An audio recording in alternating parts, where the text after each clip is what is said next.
pengemasan atau pemorsian.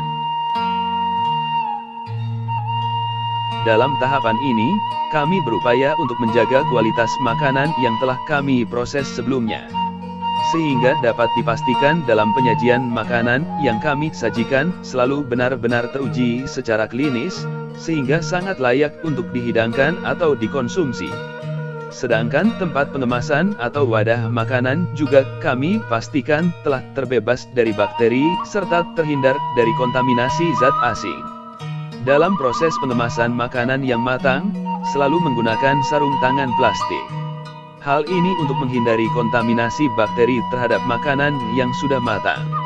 Tableware pun berbahan stainless steel sehingga mencegah bakteri mengkontaminasi pada makanan yang telah matang. Di samping peralatan penampung makanan matang seperti bowel dan kontainer berbahan dasar stainless juga, sehingga resiko kontaminasi bakteri pada makanan sangat kecil.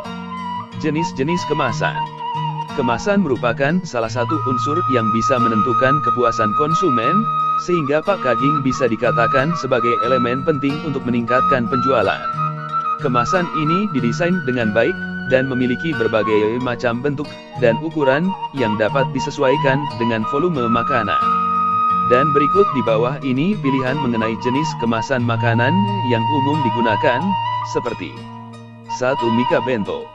Kemasan ini memiliki ciri-ciri berbahan dasar plastik dengan jumlah sekat yang bervariasi tergantung kebutuhan, sehingga dapat memisahkan nasi beserta lauk pauknya. Selain itu, Mika Bento juga memiliki alas berwarna dan tutup yang transparan, sehingga Anda dapat melihat menu tanpa harus membuka tudungnya. Mika Bento dapat digunakan untuk jenis lauk kering maupun basah karena penyekatnya pun cukup tinggi. Dan biasanya digunakan oleh klien untuk para karyawan yang tidak dimungkinkan untuk mendatangi kantin, atau memang klien tidak memiliki kantin. 2. Styrofoam. Jenis tempat makan ini merupakan yang paling umum untuk mengemas makanan food street.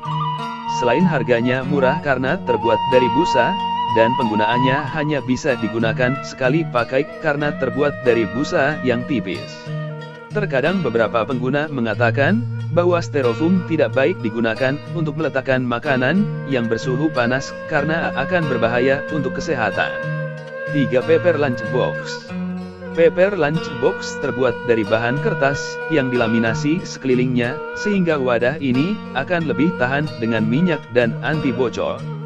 Jenis produk ini terdapat dua bentuk seperti kemasan bulat dan kotak.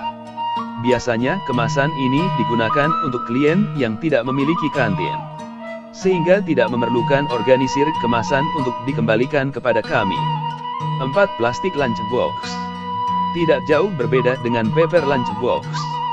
Hanya saja bahan jenis ini terbuat dari plastik food grade, yaitu bahan plastik yang aman untuk kemasan makanan. Dan jenis kemasan ini terdapat dua bentuk seperti kemasan bulat dan kotak.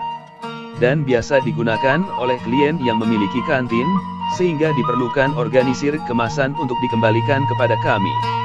5. Stainless Dry Food. Jenis kemasan seperti ini biasanya disediakan oleh klien sendiri yang memang memiliki kantin, termasuk fasilitas dapur di dalamnya. Dan dalam hal pemeliharaan dan pengelolaannya, hal itu tergantung dari kesepakatan dan kerjasama antara klien dan perusahaan kami.